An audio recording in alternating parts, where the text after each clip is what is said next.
Chapter 7 मोती। वे लोग गैली के पास मुख्य डेक पर बैठे थे। उनके पास कॉफी के मग थे और उनकी प्लेटें उनके घुटनों पर थीं और केरमाडे केक स्थिर 7 गांठ क्लिप पर थोड़ा सा स्टारबोर्ड की ओर झुका हुआ था, लगभग एक बोर्ड की तरह कठोर, समुद्र की आवाज को छोड़कर जब वह उफान पर डूब रहा था।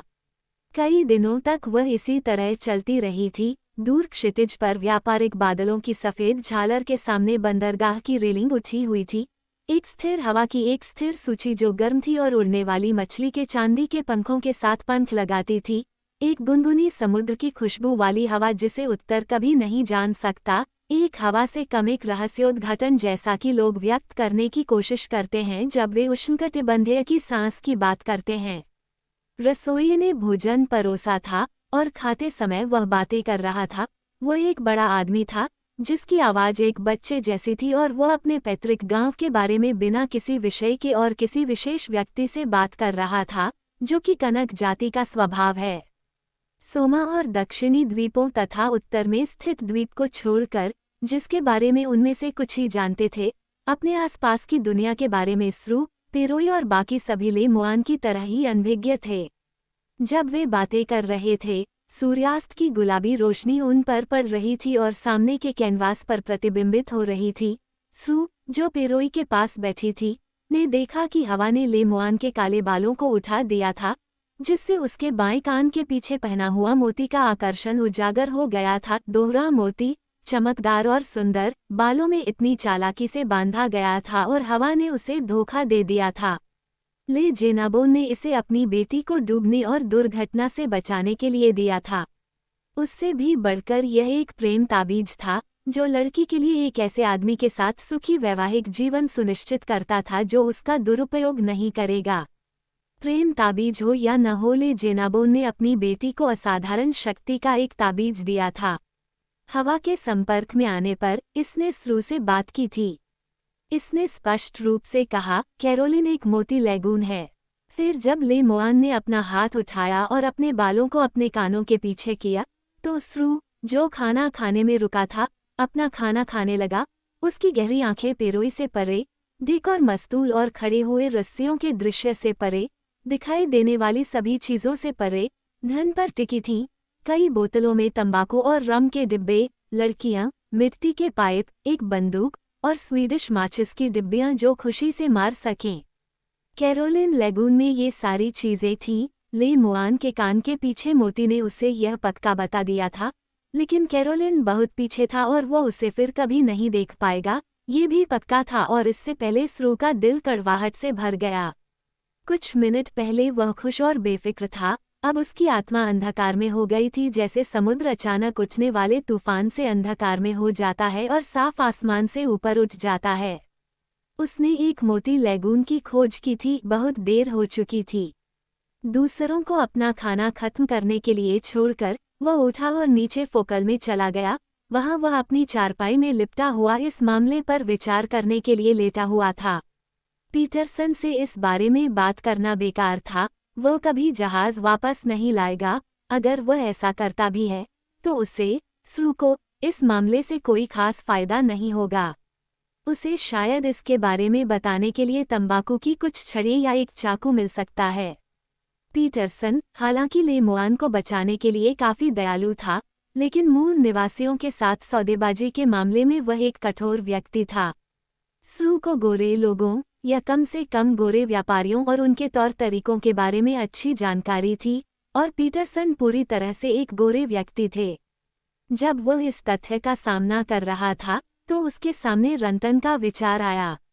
रेंटान, जो उसके साथ उसकी अपनी भाषा में भाई की तरह बात कर सकता था, जो भाषा और विचारों के मामले में आधा देशी था और फिर भी एक श्वेत व्यक्ति था। हालांकि रंतन के पास जहाज को वापस लाने की शक्ति नहीं थी, लेकिन स्रू के दिमाग में आया कि किसी तरह यह आदमी, जो सभी पापलगी की तरह चतुर था, इस मामले में कुछ करने में सक्षम हो सकता है। इस विचार से निश्चिंत होकर वह चारपाई से बाहर निकला और डेक पर आ गया। सूर्यास्त अभी अभी आसमान से गायब हो रहा था, जहां शाम के अंधेरे में नक्षत्र समुद्र के धुंधले बैंगनी रंग के ऊपर खुद को रेखाचित्रित कर रहे थे। फिर अचानक एक दरवाजा बंद होने की तरह पश्चिम में अंधेरा छा गया और तारे चमक उठे और पूरी तरह से दिखाई देने लगे।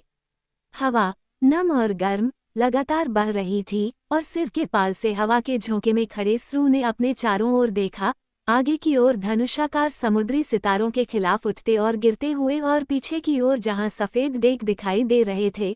पहिए पर बैठा आदमी स्पष्ट रूप से दिखाई दे रहा था और कोई व्यक्ति मौसम की रेलिंग पर झुका हुआ था। कार्लिन ने उसके भारीपन से अंदाजा लगाया। रंतन कहीं नजर नहीं आया। स्रू के पास और विंडलेस से लिपटी रस्सी के सहारे झुके हुए उसे एक आकृति दिखाई दी। ये ले मोआन थी। वो अपने घुटनों को ऊपर करके बैठी थी और अपने हाथों को घुटनों के इर्द गिर्द रखे हुए थी, और वो सो रही थी, लेकिन वो सोई नहीं थी, क्योंकि जैसे ही स्रू की नज़र उस पर पड़ी, उसका चेहरा ऊपर उठा और उसने तारों की रोशनी में उसकी आंखों की चमक देखी। कैरोलिन से विदा होने के बाद से ही वे शोकाकुल आंखें किसी ऐसे व्यक्ति की आंखों की तरह लग रही थीं जो किसी महान और वास्तविक आपदा के बारे में अभी भी सचेत था। स्रू तुरंत रंतन को भूल गया। ऐसा लग रहा था कि कहीं उसके गहरे मन में कुछ ऐसा था जो ले मोआन को मोती लैगून से जोड़ता था और उसे फिर से खोजने, उस पर छापा मारने और दूध या सफ़ेद चमकदार मोतियों को तंबाकू की छड़ियों, रम की बोतलों, मिट्टी के पाइपों और प्यार खरीदने के लिए मोतियों में बदलने की किसी भी संभावना को जोड़ता था। उसने उसे संकेत दे दिया था कि वहाँ क्या है, लेकिन उसे ऐसा लग रहा था कि वह इससे भी अधिक कुछ कर सकती है। वह सिकुड़कर डेक पर उसके पास बैठ गया और उससे कोमल शब्द बोलते हुए पूछा कि उसे क्या तकलीफ है कि वह इतनी दुखी लग रही है। क्योंकि, स्रू ने कहा, जिस तूफान ने तुम्हारे लोगों को ले लिया है, उसने निस्संदेह द्वीप में और भी बहुतों को ले लिया है और उन्हें वापस नहीं देगा। भले ही लोग हमेशा रोते रहें, ऐसा ही है और हमेशा ऐसा ही रहेगा, और जो कुछ हुआ है उसके लिए दिल से खाना मूर्खता है, क्योंकि, स्रू ने कहा, मूंगा मोम बन जाता है, ताड़ का पेड़ बढ़ता है, लेकिन आदमी चला जाता है। वह पुराने द्वीप की कहावत को दोहरा रहा था और एक पल के लिए वह कैरोलिन, मोती, जिनकी बोतलें और चट्टान पर झाग की तरह चमकते हुए सीडलेट्स पाउडर की महिमा को भूल गया था।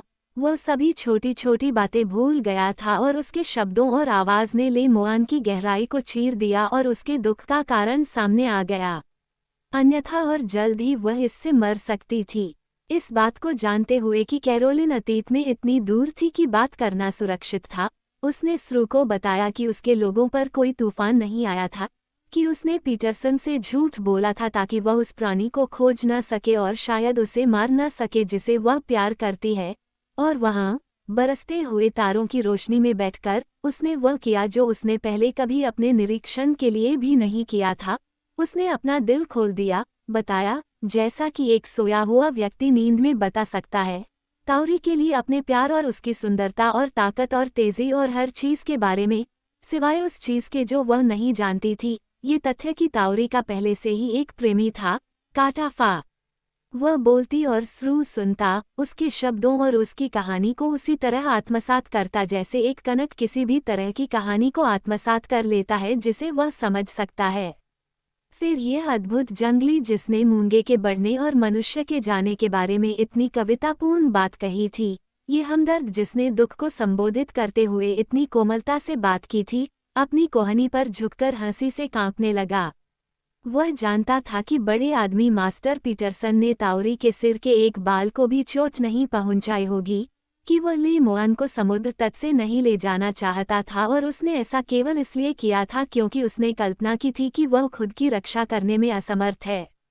उसने देखा कि ले मोआन अपने प्रेमी को काल्पनिक खतरों से बचाने की कोशिश में खुद को बलिदान होने दे रही थी और उससे वह सब कुछ छीन लिया गया था जिसे वह प्यार करती थी और जिसकी वह परवाह करती थी, कि उसने खुद के लिए जाल तैयार किया था जिसमें वो फंस गई थी, और यह सब स्रू के दिमाग में एक बहुत बड़ा मजाक लग रहा था, लगभग उतना ही अच्छा जितना कि उस शराबी आदमी का मजाक जो उसने एक बार देखा था, जिसने लकड़ी को लकड़ी पर पैर रखकर काटने की कोशिश की थी और कुल्हाड़ी से अपना पैर काट लिया था। स्रू किसी गुदगुदी की हुई लड़की की तरह खिलखिलाकर हंसने लगा, फिर वह गुस्से में भैंसे की तरह जोर से हिनहिनाने लगा। उसका गला इस तरह अटक गया मानो उसने मछली की हड्डी निगल ली हो, और फिर उसने समझाना शुरू किया। उसने समझाना शुरू किया और लक्ष्य तक नहीं पहुंच पाया क्योंकि ले मुआन को समझ में नहीं आ रहा था कि बड़े आदमी मास्टर पीटरसन ने उसे कैरोलिन से दूर क्यों ले जाया था। वो उसे दूर नहीं ले जाना चाहता था, फिर भी वो उसे दूर ले गया। ले मुआन को ये बात बिल्कुल भी समझ में नहीं आ रही थी। ले मुआन दया को नहीं समझ सकती थी, उसने कभी दूसरों में दया नहीं देखी थी और उसने कभी खुद के लिए भी इसे महसूस नहीं किया था। अगर वह खुद पर दया कर पाती तो वह खुद को डेक पर फेंक देती और रोती बिलखती जब किरमाडेक ने अपना पिछला हिस्सा दक्षिण की ओर मोड़ा और कैरोलिन को क्षितिज से परे उतारा।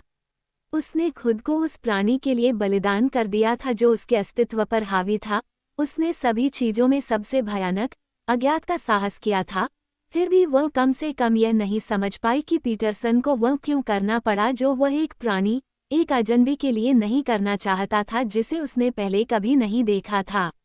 सच कहूं तो स्रू को भी यह बात समझ में नहीं आई। उसे पता था कि ऐसा ही है और उसने इसे यहीं छोड़ दिया। यह उन अजीब और बेबुनियाद चीजों में से एक थी जो गोरे लोग हमेशा करते थे। उसे इस बात पर आश्चर्य हुआ कि ले मुआन ने पीटरसन को एक खतरनाक आदमी समझकर खुद को धोखा दिया था जो उसके प्रेमी को घायल कर सकता था, और पीटरसन ने उसकी कहानी पर विश्वास करके खुद को धोखा दिया था। इसलिए वह तब तक बात करता रहा जब तक ले मुआन को अंततः ये बात समझ में नहीं आ गई कि उसे ले जाने में पीटरसन का जो भी उद्देश्य रहा हो, उसने ताउरी को कोई नुकसान नहीं पहुंचाया होगा, कि यदि उसने कुछ नहीं कहा होता तो वह कुएं पर पानी भरने के बाद चला गया होता, और जब वह बात कर रहा था और जब वह इस महान सत्य के सामने मूक बनी हुई थी कि उसने सब कुछ व्यर्थ में बलिदान कर दिया था, धीरे धीरे स्रू के अवचेतन मन से और उसकी बातों से प्रेरित होकर एक विचार आया। तुम वापस जाओगे? स्रू ने कहा। सुनो, मैं ही बात कर रहा हूँ स्रू, हम वापस जाएंगे, तुम और मैं, और जो कुछ मुझे पता है वो तुम्हारे बाएं कान के पीछे है। ले मुआन ने अपने बालों के नीचे छिपे ताबीज तक अपना हाथ बढ़ाया। हम वापस जाएंगे, स्रू ने कहा, तुम और मैं और एक और आदमी, और शायद और भी सभी अच्छे लोग जो ताउरी को नुकसान नहीं पहुंचाएंगे, लेकिन पीटरसन नहीं नहीं, उसने बड़बड़ाते हुए कहा जैसे कि किसी अंधेरी आत्मा से बात कर रहा हो। वो सब निगल जाएगा। समुद्र पार का रास्ता सिर्फ उसे ही पता है, इसलिए वह इस तरफ या उस तरफ स्टीयरिंग पैडल को सेट करके सीधे सोमा या नालोका या जिस भी द्वीप या भूमि को वह चुनना चाहे वहां जा सकता है। इस जहाज पर सवार लोगों में से वह अकेला ही है, लेकिन तुम भी उसके जैसे बुद्धिमान हो, उस फ्रिगेट पक्षी की तरह बुद्धिमान जो नजरों से दूर जमीन को छोड़कर फिर भी वापस आ सकता है। तुम हमें कैरोलिन तक ले जाओगे। क्या तुम्हारी आंखें अभी भी उस समुद्र तट को देख सकती हैं और वह कहाँ है? ले मुआन ने अपनी बाहें फैला दी। ले मुआन ने कहा, भले ही मैं रेत के कीड़े की तरह अंधा था, फिर भी मैं इसे ढूंढ सकता था, रात और तूफान के बीच भी। लेकिन कब? कोई भी व्यक्ति दिन के उदय को जल्दी नहीं कर सकता, स्रू ने कहा, लेकिन जल्द ही यह आएगा और जल्द ही आपकी नज़र ताउरी पर पड़ेगी, आपके बाएं कान के पीछे जो छिपा है। उसने मुझे बताया है, और उसने मुझे और भी बहुत कुछ बताया है। उत्तर दे ताकि मैं जान सकूं कि क्या ये सच बोल रहा है। इसने मुझे बताया है कि उस लेगून में यामा सीप के गोले हैं जहां से यह आया था। क्या ये सच है? वे घने और दूर दूर तक फैले हैं, ले मुआन ने कहा, काका से लेकर ज्वार के बीच तक, जहां तक कोई चप्पू चला सकता है। तो स्रू ने कहा, ये सच बोला। जब हम वापस लौटेंगे तो तुम ताउरी से मिलने जाओगे और हम उन पत्थरों की खातिर यामा को ढूंढने जाएंगे जो वहां पड़े हैं, भाइयों। उसने उसके बाएं कान के पीछे उसके बालों को छुआ और पीछे की ओर सरकते हुए उठ गया, जबकि ले मुआन, जिसका जीवन अचानक उसके पास वापस आ गया था, रात भर और तारों से परे एक सूरज की रोशनी वाले समुद्र तट पर बैठी रही, जहां हाथ में भाला लिए और सुबह की तरह प्यारी ताउरी खड़ी थी।